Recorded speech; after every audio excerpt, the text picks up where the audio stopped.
Good evening, everyone. Come on in. Welcome. We're going to give people a few minutes to log in. We are expecting quite a few people tonight.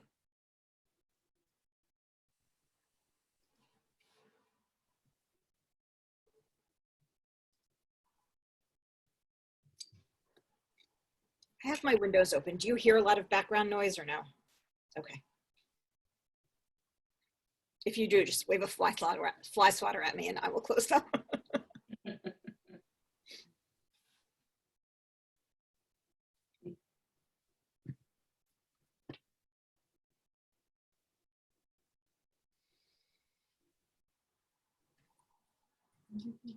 Welcome, everyone. Come on in. Welcome.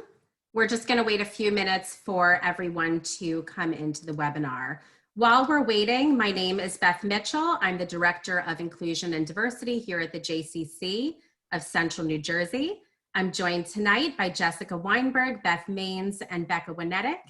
And while we're waiting for everyone to join, I'm just going to put up a quick poll that we are going to launch so we can get a better idea of what types of services you are looking for in the future.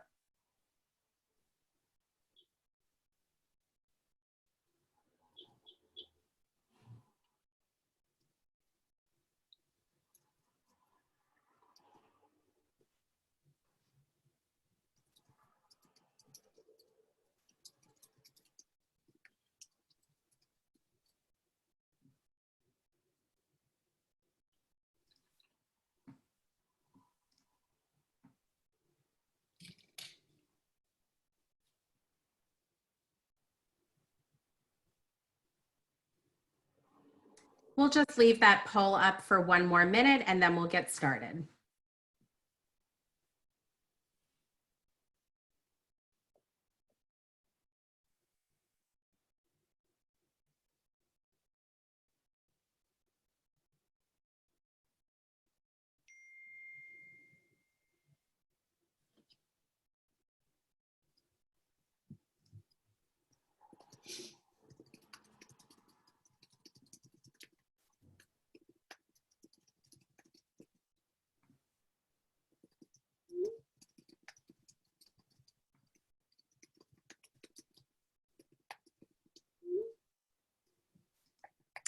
All right, so I think with that, we will get started. Welcome, everybody. Again, my name is Beth Mitchell. I'm the Director of Inclusion and Diversity here at the JCC of Central New Jersey. For those of you that don't know us, we are located in Scotch Plains. We are so incredibly excited that so many people are logged on tonight to kick off our new speaker series in the Department of Inclusion and Support Services. Tonight, we're going to be joined by our partners from Greater Metrowest Able and our keynote speakers from Maines and Weinberg. Our webinar tonight will include an information session as well as time for questions and answers. I do just want to note that we are recording the webinar for future use. So with that being said, we will get started.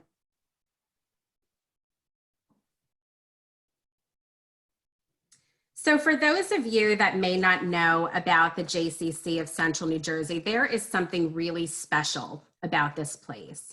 The JCC is an inclusive environment where everyone is welcome to participate, and our programming really reflects that.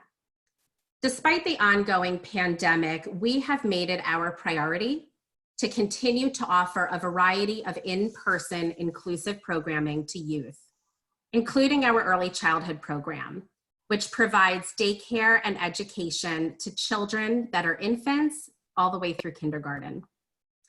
Our new All Day with the J program is a direct response to the COVID-19 pandemic, and it combines school-age childcare with virtual learning support for students, including children with IEPs and 504. Our adaptive swim program is incredible, and we offer two types of inclusion programming in our Camp Yachad. We offer one-to-one shadows for children with special needs, as well as paid vocational training opportunities for teenagers and young adults with disabilities. In February, we hope to be able to host our second Special Needs Resource Fair, which will bring all of the local resources right to your fingertips. Tonight, we are privileged to be joined by Becca Winetic, who is the Manager of Community Inclusion and Program Services with Greater Metrowest Able, and of course, our keynote speakers, Beth Maines and Jessica Weinberg. So before we turn our evening over to our keynote speakers, Becca is just going to highlight some of the collaborative network of agencies in Greater Metrowest Able and the incredible work that they do for the community. Thank you. It's really nice to be here with everybody. I just wanted to introduce myself. I'm Becca Winetic, and as the Manager of Community Inclusion for the Jewish Federation of Greater Metro West, I have the privilege of being able to coordinate with our 11 agencies in our Greater Metro West community, serving Morris, Essex, Union, Sussex, and a little bit of Somerset County, who support and advocate for individuals with disabilities and their families. We get together on a quarterly basis to share best practices and to talk about the gaps that we're finding in the community so that we can work together to fill them. JCC Central is one of our partner agencies. We're really proud to be a part of this tonight.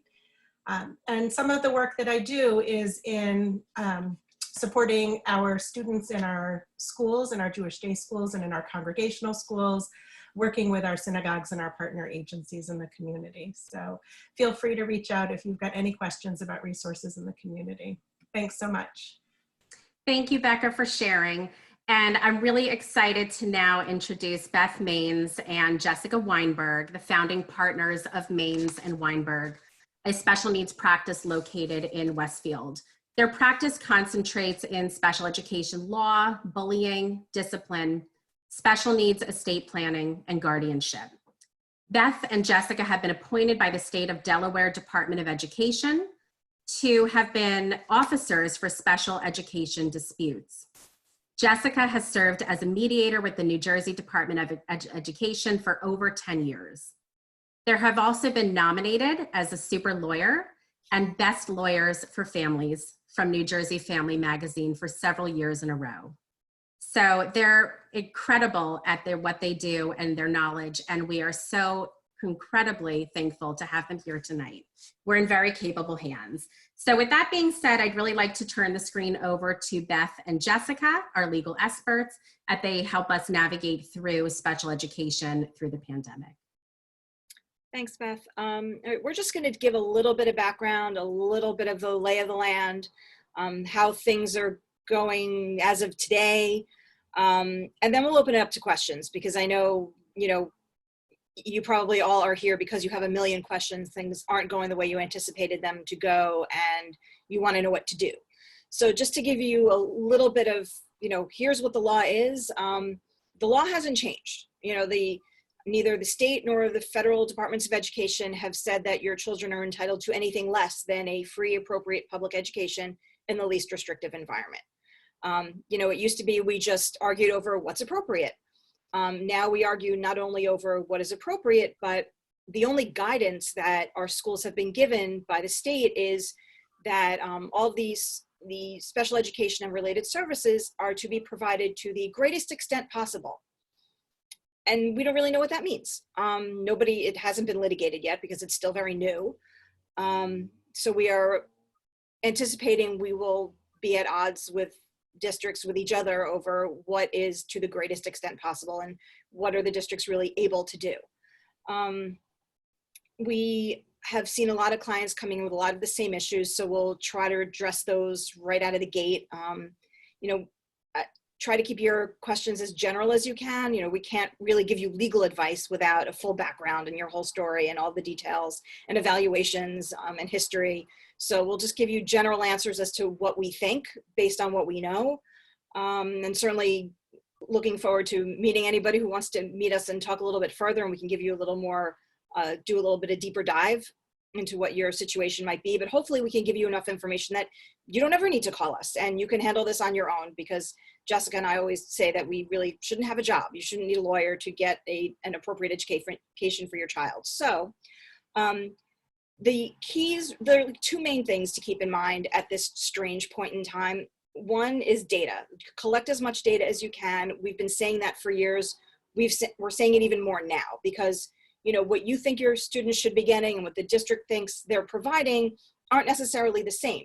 So if you can write everything down and document everything, then you can go to the district with more than just, this is what I think, but here, this is what I know. Here are all the times my student didn't get this related service. Here are all the times that I reached out to the district and nobody responded to me. So we've created a log. Beth, I know you have that. I don't know if you want to put it up now. We could share it later. There it is. Yep, so just a quick log, you know, very simple. Keep it by your phone, keep it by your computer. So that way you know what's been provided and what hasn't been provided. So you're not first creating the hurdle of, well, you know, you said you were going to provide an hour a week and I don't think you did. Well, let's see what they did provide and what they didn't provide. And that also might give you some clue as to, well, was that the greatest extent possible given the situation we're in now? The other thing we always try to encourage our clients to do is let's come up with a solution before you complain about a problem. Like if you say to the district, look, you're not doing this, fix it. We have to understand what the districts are going through now too. You know, there are so many fires blazing behind them that if you can come to them and say, look, here's my fire and here's how I want us to put this fire out, you're much more likely to be met with a friendlier face and come up with a quicker resolution because you've already thought it through. You've figured out a way that we can all solve the problem and everybody's reasonably happy or reasonably less unhappy. Just to give a couple of quick examples and then we can dive into questions unless Jess, you want to add anything. You know, for example, we have a lot of families with young children, even not so young children that just can't wear a mask for one reason or another. And maybe not necessarily there's a medical reason because there is the medical exemption for not wearing masks for those of you whose children are actually going to school. But, you know, there's a sensitization issue. So, you know, we've helped clients get the district to provide, you know, some OT to provide some mask desensitization so that the child can wear a mask and go to school. So, you know, when a parent just calls the district and says, my kid can't wear a mask, that doesn't even tell the district exactly what the problem is, let alone how you want them to help you solve it. So everybody wins when the child can learn to wear a mask because we're kind of in this for the long haul. So if you can, it works out better for everybody. Another example, we've had people come that, you know, where they're bringing in just the special education students, they're bringing them in 2 days a week in 2 different cohorts. And some children just can't learn at home for whatever reason. I know most of us have experienced that on some level. So we've helped families advocate to get their kids in with both cohorts. So they're there every day and at least they're learning more in the half days than they would be learning 2 half days in school, but only 2 half days at home.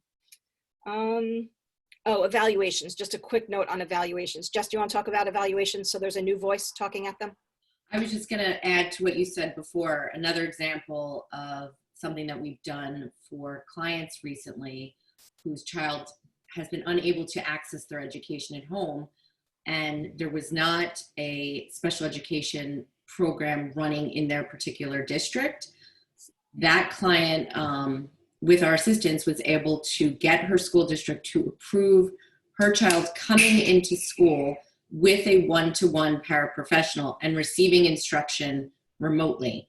And for that particular child, that was a free and appropriate public education. So there's a lot of ways to be creative and also be reasonable at the same time so that you can reach a faster resolution with your school district without having to go to court. So as Beth was saying earlier, I think it's really important to try and think about what is the problem and how can we potentially solve it before your contact your case manager.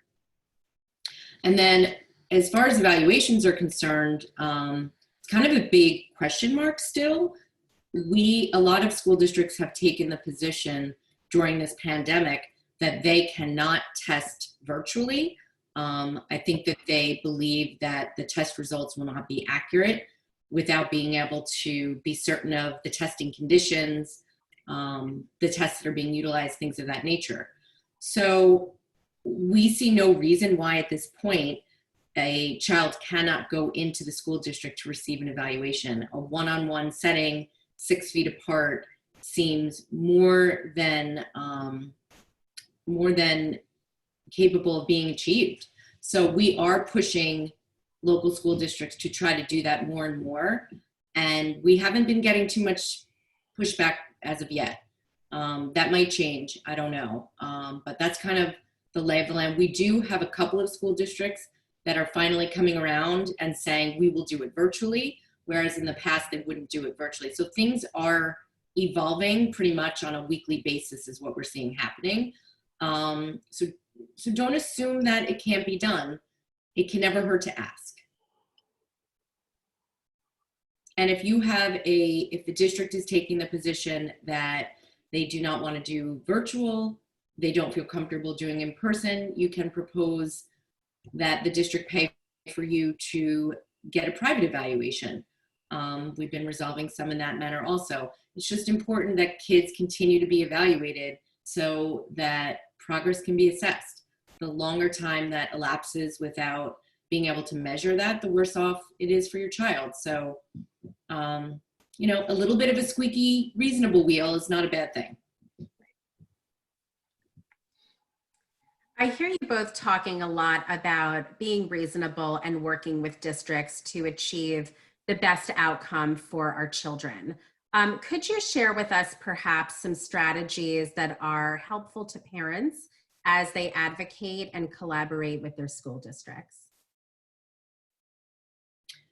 I know we talked about, I was a mediator for over 10 years with the Department of Education. So those were skills that I kind of acquired as a mediator, trying to get both parties to come together, parents and school districts. One of the techniques that I often used was, I'm really concerned about XYZ. This is my idea on how we can address it. What are your thoughts? So empowering a child study team to be part of the process and not coming in as the expert, even though we know parents know their children better than anyone. I think empowering the child study team members as specialists in their field and making them feel part of the team and a collaborative process is worth its weight in gold. So I think that's one of the best techniques that I have used over the years. Beth, can you think of anything else?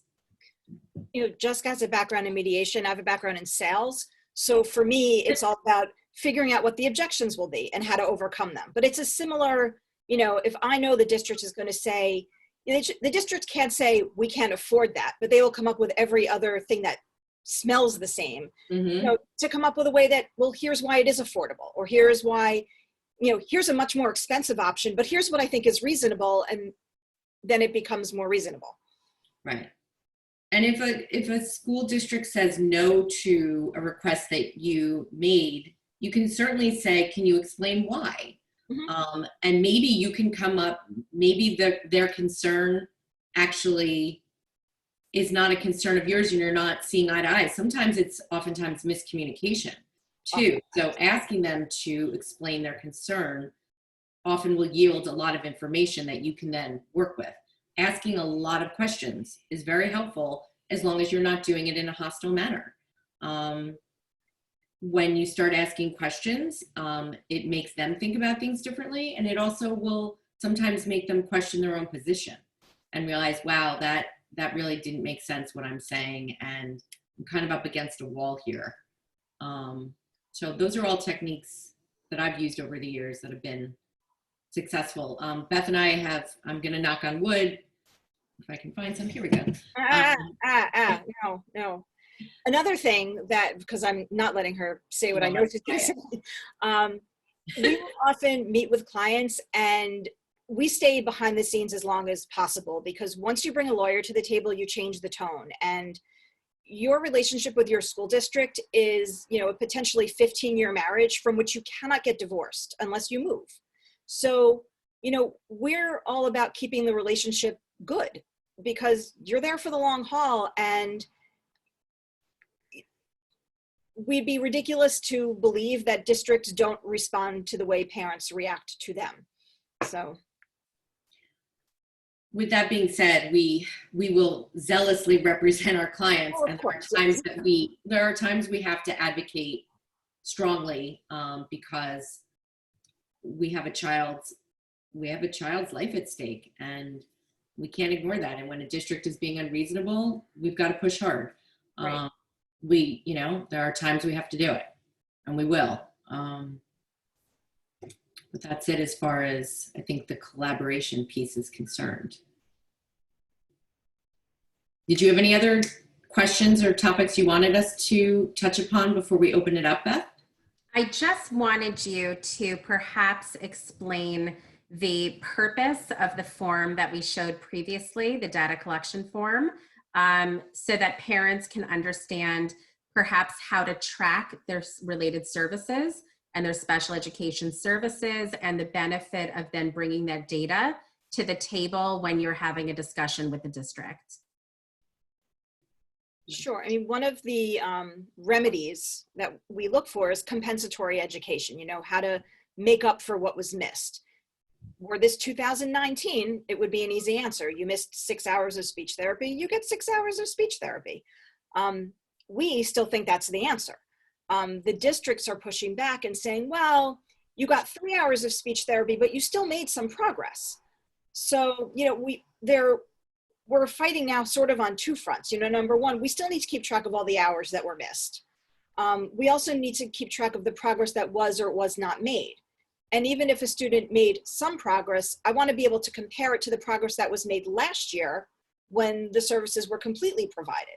So, we love data, we love charts, because the numbers don't lie. And, if you can show that this much progress was made in 2018, the same amount was made in 2019, but only this much was made in 2020, well, then something's wrong.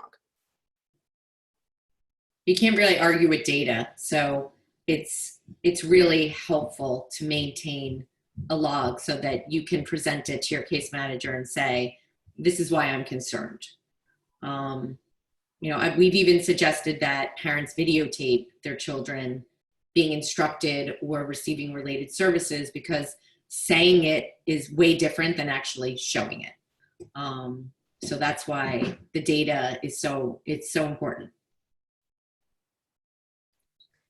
I just wanted to mention that I would be happy to send out that data form that you generously provided to me, to anybody that is watching our webinar tonight, so that we can all begin to track related services and special education in the event that we should need that data in the future. Now is a great time to start doing that, because we're at the beginning of the school year. Yeah, I also want to add, and we can send this to you to send out as well, we've created a communication log, because we're sort of the opinion that if it's not in writing, it never happened.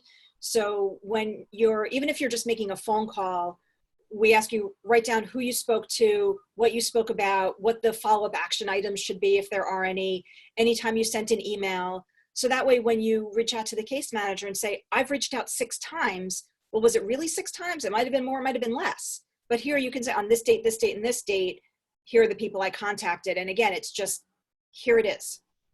So Beth, I'll send that to you too, so you can send that out as well. I'm happy to send it out. Absolutely. I think with that, the information you have given us has been so helpful in terms of redefining the expectations during COVID and having an understanding that the law for special education has not changed. With that being said, if you want to comment more, that's okay. If not, we can certainly open it up for questions and answers if you have already come in. We are videoing this webinar, so when you submit a question in the Q&A, which is located on the bottom of your screen, please refrain from using individual names of districts or programs, just so that we can really maintain confidentiality during the webinar. So here is our first question. Thanks for doing this. My question is about the use of paraprofessionals if a district goes remote. If a district goes all remote, is there any justification for getting a para to come to the home for one-to-one support? I'm really looking for specific information. This person has a child with a 2-to-1 paraprofessional listed in the IEP. which is currently functioning as a one-to-one this year. I think the paraprofessional question is a question on everybody's mind. We get it several times a week. Mm-hmm. You know, and it will depend if you're partly in school, partly remote. You know, we've had success. The districts don't want to send one of their staff members into your home. And that makes sense to me. They don't want the liability of, you know, not just coronavirus, but everything else going on in your house. So, you know, we understand the district's position. They don't want somebody coming into the home. But so if liability is the problem, we've been successful having districts where the parent will pay the paraprofessional and the district will reimburse the parent. So that, and, you know, we'll advise clients to sign whatever liability, you know, so that the district isn't responsible for something that happens in the home that isn't the district's responsibility. So, you know, that has worked. And, you know, financially, when there's a one-to-one para either in school or at the home, it shouldn't really matter to the district if they're paying the same dollars. When it's a 2-to-1 or a 1-to-1, It's a little tricky. you know, might be tricky, but also not insurmountable, especially if this person's already working mostly as a 1-to-1 anyway. I mean, there are a lot of new expenses the districts are incurring this year. This might just be another one of them. And it's, I mean, technically, if the student has a one-to-one or let's say 2-to-1 paraprofessional in school, their IEP should be implemented to the greatest extent possible, which is the standard. So it's a little tricky because this particular student is sharing a paraprofessional with another student. I'm guessing that the school district take the position that they can provide the paraprofessional remotely to be involved on instruction simultaneously with the student. And then if that is not effective, then they'll look to other options. I would think that that's what they would say. So it's very fact specific. The other option is the scenario that I talked about where we got a school district to approve a student coming into school with their paraprofessional and receiving remote instruction in a classroom. So that is another way of trying to resolve that issue. But I think more than likely, you will have a difficult time convincing a school district to do that if having the paraprofessional participate in remote instruction is effective. If your child's not able to access instruction and their education, even with the paraprofessional on remote instruction, then I think you have a stronger argument. Thank you. Just on the note of paraprofessional use, because I know this is a really hot topic, have you been successful or had any knowledge about the most effective way to actually utilize paraprofessionals during virtual learning that perhaps some of our attendees could request if they felt that that would benefit their child? It's a good question. I haven't seen it. And again, this is going to be so fact sensitive. You know, I haven't had a situation yet. And again, let's keep in mind, school's been open 2 weeks at most. There hasn't been a situation in my inbox or on my phone yet where it has been successful. But I think that's because the people I'm hearing from are having trouble. So let me think about that while Jessica's talking. If I can, I mean, I guess for some, no, that's not true. I had one today where we're setting it up where the student is able to say to the para who's there, I don't understand this. So they've set up a separate Google Meet for them to break out to. So that might work. I don't know. It hasn't started yet. Right. It seems like it has to be done in a way where it's confidential so that this student is now not standing out in front of his or her peers more so than maybe they would in a classroom in person. So I think there has to be a mechanism in place where they can speak to one another privately without the rest of the students seeing or hearing. Perhaps any like if they were going to school in person and the aide was responsible for handling some of the modifications in the work, that certainly makes sense for the aide to continue to be doing that before the work is presented. So whatever the responsibilities were when they were in person, I think should continue online to make it the most effective. But we haven't really had it yet. I'm sure it's going to be coming up a lot very soon. Time will tell. Right. Absolutely. Thank you. Here is our next question. COVID has impacted both typical and special needs children. Pushing for district level policies and treatment of COVID is inadequate because it's a state and nationwide problem that has the potential to hurt all children. How can we advocate on a state level for policies that get more kids back in school during this time? Are there any suggestions that have been discussed on the statewide level? Wait, let me read that question while I'm thinking. It's so hard because we can have a statewide policy, but every community is going to respond differently. You know, there are also high schools that are regional, so you have even more than one community coming together in a school. I don't have a good answer to this. Jess, do you have a good answer? Join my sister-in-law's Yes. School Facebook group, because she's trying very hard to create a movement. That's really all I have. I mean, there's people, I know that there are various groups that are pursuing these efforts without success thus far, because this is uncharted times and not easy to navigate. And there are pros and cons to both. And I don't have a better answer than that, unfortunately. It's such a challenging time, and there are no right or wrong answers at this time. Everyone is trying to make it through successfully. Here's a great question about goals.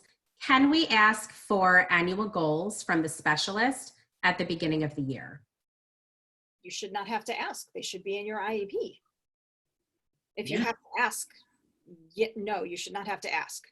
Yes, and you should ask if they're not there. Right. 100%. There have to be individualized, measurable goals and objectives for any service that's being provided in your child's IEP. And if they are not in there, they need to be. And if they're not measurable or individualized to your child's needs, then they need to be adjusted accordingly.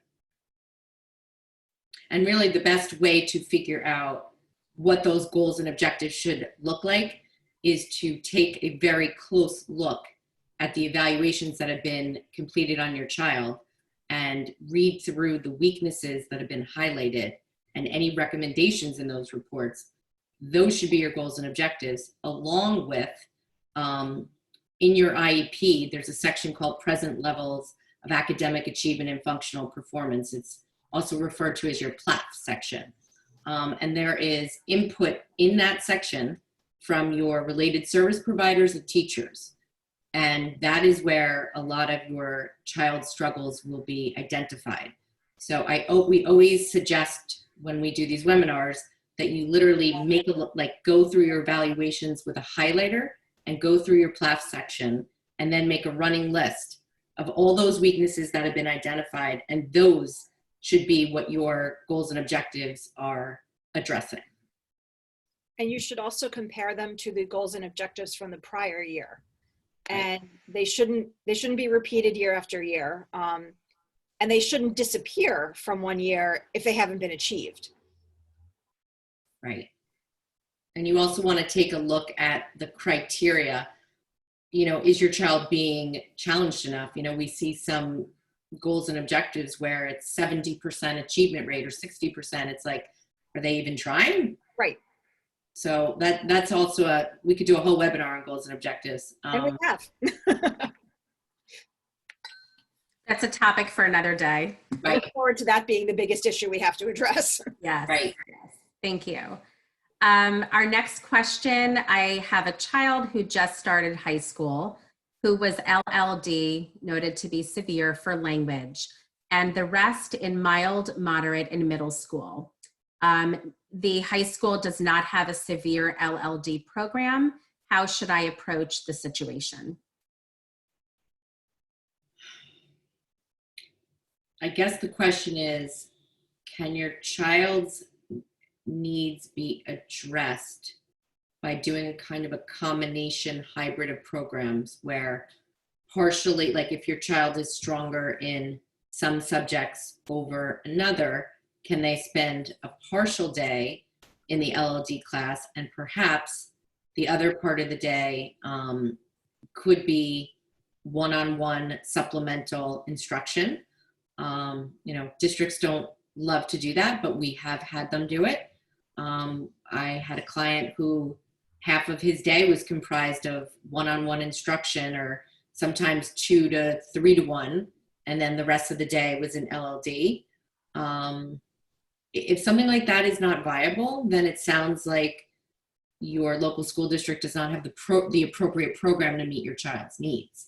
And that's when you start exploring either neighboring school district programs that have a lower level LLD program, or a private school that can meet your child's needs. It's a little tricky with COVID right now because school districts are not really welcoming tuition students right now. They're struggling with their own population. So in that scenario, a private school may be your best option. Beth, did you want to add anything to that? Nope, that sounds good. This question is just circling back to some information that you provided prior. You mentioned helping students who get pulled out and struggle with virtual learning to get into both cohorts so they can be in school and learn face-to-face 5 days a week. Can you please talk a little bit about more about this? What convinced the school to agree to this? We were very persuasive. This particular child really was unable to access her education. Her attention span was so significantly low. And they saw that. The teachers doing the remote instruction saw it. She also had very concrete data, which we keep talking about. She just was unavailable for remote learning. It was a pretty simple task because we had all the data.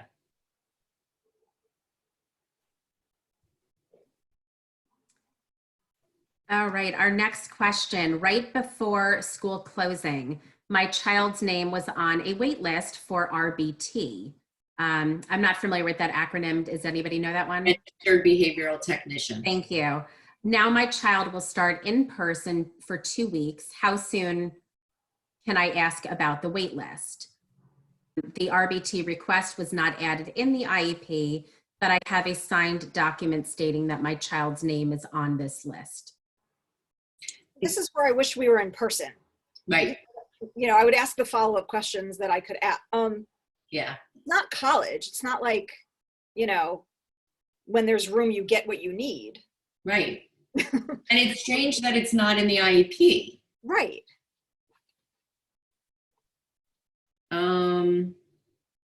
Yeah, there are a lot of agencies out there that provide registered behavioral technicians. So if they can't get one through one agency, they should go to another agency. Now, I don't know right now if there is a shortage of RBTs. I'm trying to actually get one for a student and right now as we speak.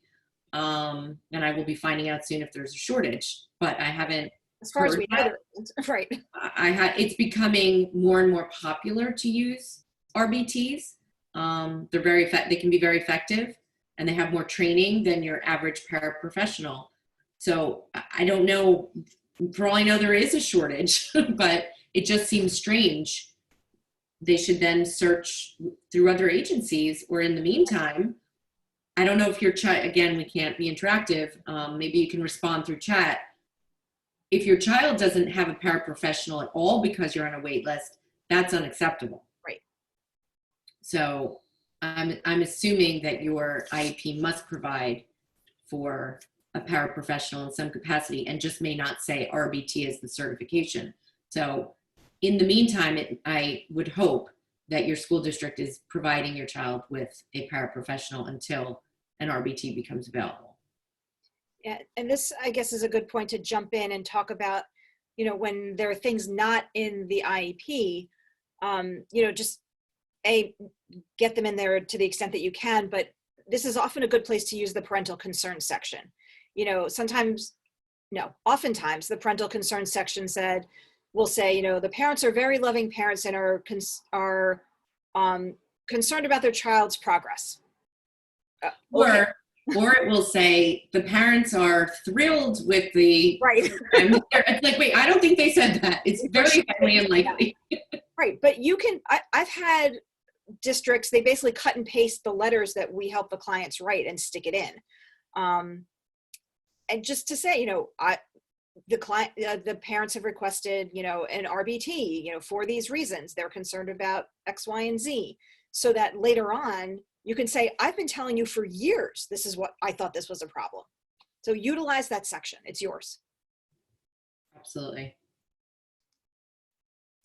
Fantastic, thank you. And we just encourage everyone to keep reaching out to their child's study team when there are questions related to the IEP that perhaps are not clear to you when you're reading your IEP document.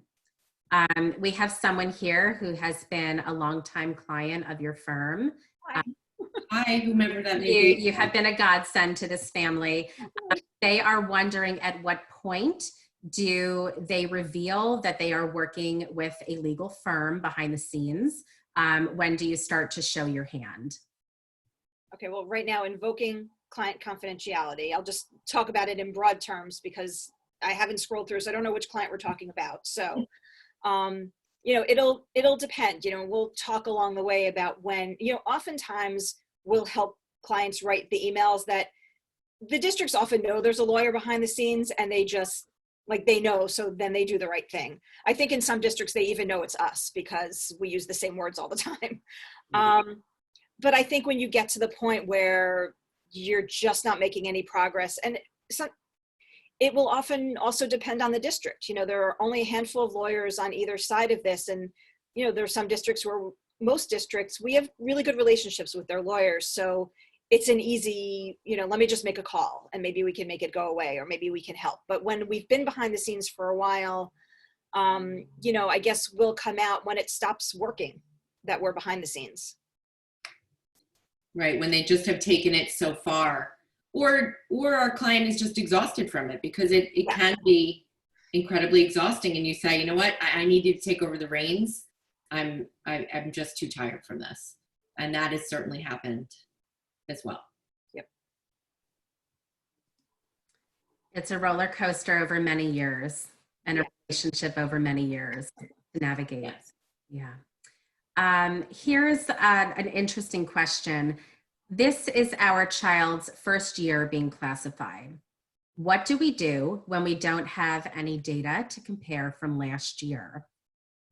This particular person feels her IEP is not being maintained through different types of programming. There's clunkiness in virtual learning and not quite living up to what's been outlined in the IEP. This person wants to know if they are allowed to group grades, for example, being grouped with a grade above their current grade. Does this count as honoring the guidelines outlined in an IEP? It sounds like your child's probably, I'm guessing, in a preschool disabled class, and you are allowed to combine groupings with 3-year age span difference. So unfortunately that is permissible. It's also permissible in a self-contained class like we talked about earlier, like an LLD or multiple disabilities class. If you truly believe that your child's IEP is not being implemented as written, I would identify which areas in the IEP are not being implemented and bring it to the attention of your case manager in writing. You know, there is another mechanism available when that occurs, and it is less adversarial. You don't need a lawyer to do it. On the Department of Education, the New Jersey Department of Education website, under the special education section, there is a form to fill out called a complaint investigation request. And if your district is refusing to implement the components of the IEP, you can fill out that form, again, identify the areas you believe are not being implemented, and the Department of Education will conduct an investigation and make a determination. And if they believe the district's out of compliance, they will issue a corrective action plan. I don't think a lot of parents are aware of that resource that's available to them for free and that you don't need a lawyer to do it. And the questions keep coming. They're coming in. Here's our next question. You mentioned maintaining a good relationship with your district. What happens once the lines of communication break down? This person is in the middle of a contentious situation between department heads and principals, and no one in the district has been quite responsive. So do you recommend seeking mediation, or what would the recommendation be at this stage? Usually I would say, if you haven't done so already, make an appointment to meet or speak with the superintendent of schools. Oftentimes they are not aware of what is going on. And sometimes we'll have your back and we'll make a difference and speak to whomever it is that's causing the obstacle. If that has already happened, or the superintendent's part of the problem, you really don't have an option but to file a petition for due process or mediation with the Department of Education. And you can do that without a lawyer.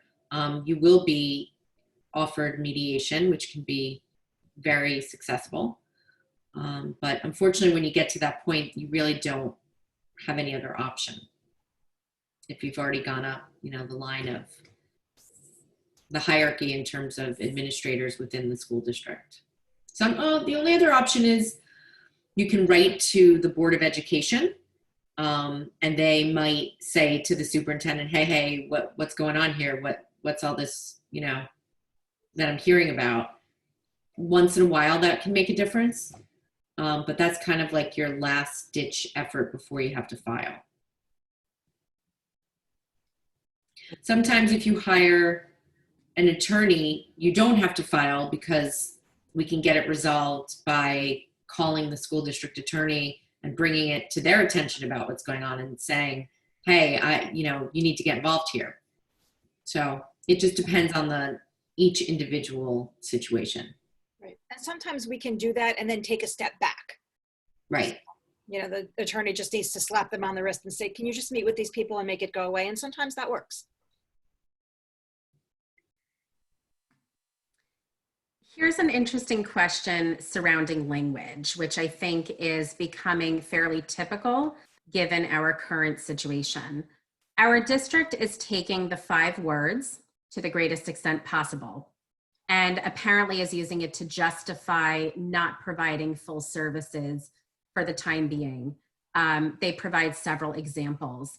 When I asked a question in a forum with the special education director, they stated that they will follow the requirement for general education students, which in this case would be a certain amount of minutes in an academic period. Therefore, they're already starting at a deficit in a key area, so 60 minutes versus 120 minutes, where the district is using the state waiver language to reduce the daily minutes of support. What are the options here, since it's only been 2 weeks and the district is already non-compliant with the IEP? They're out of compliance due to minutes. Okay, first of all, document. Second, the general education requirements can't be applied, like they have nothing to do with what a special education student needs. Like the I in IEP is individualized. So, a special education student probably has an IEP because he or she needs more than is required, or different than what is required for the general education students. So yeah, that just doesn't make sense. No. And can you read the part about the waiver language again? I'm confused by that. Yeah.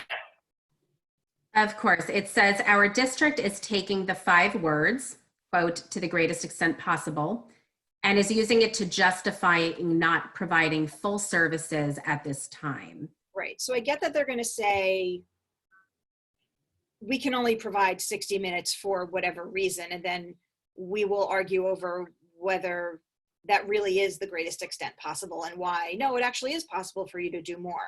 But you had read something in the question about waiver language. Yeah. What was that? It says, oh, let me see if this person wants to chime in. Would you like to unmute yourself?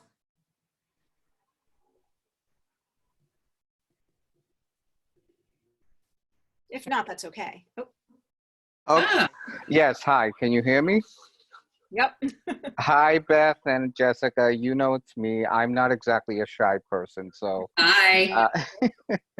so okay. In the example I gave, I asked this question at a town hall meeting where the director of special education spoke, and this was her response on tape and video that they did not have to follow, well, they didn't say that they didn't have to follow the guidelines of the IEP, just that they used this, 5-word language to the greatest extent possible.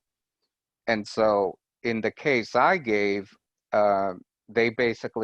she basically said that they are going to follow the general education guidelines, which, for example, language arts is only 60 minutes.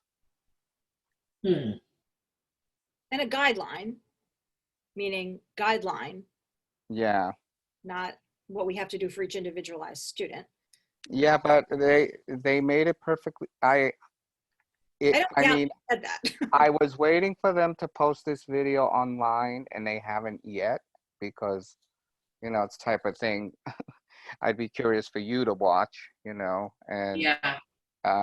just see how either this language is being misinterpreted deliberately or inadvertently. I don't know, but this is basically what we were told, and this is what we're seeing in the daily instruction. But you said something about waiver language, or is this what you mean, that they're using this to waive their responsibility? Like, did they say something about a waiver?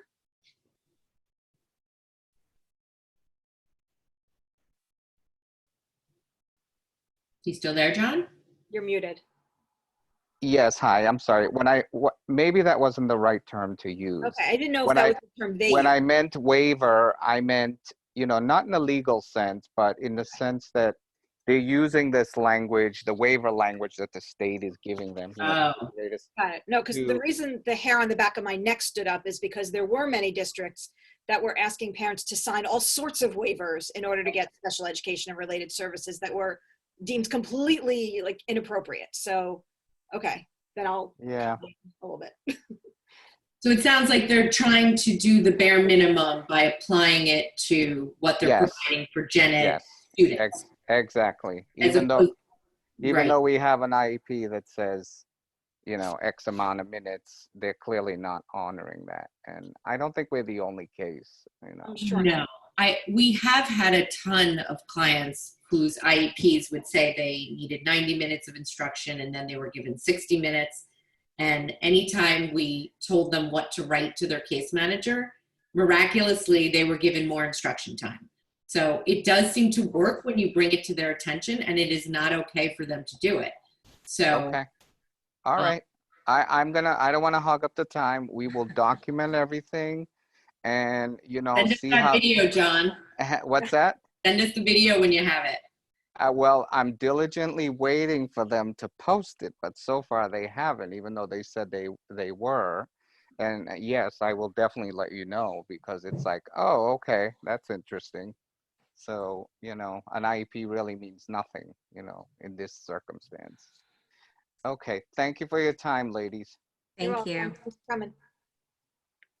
I think we might have time for one more question before we wrap up tonight. Here is our last question. My child is supposed to have supplemental ABA and a behavior plan with tracking per their IEP.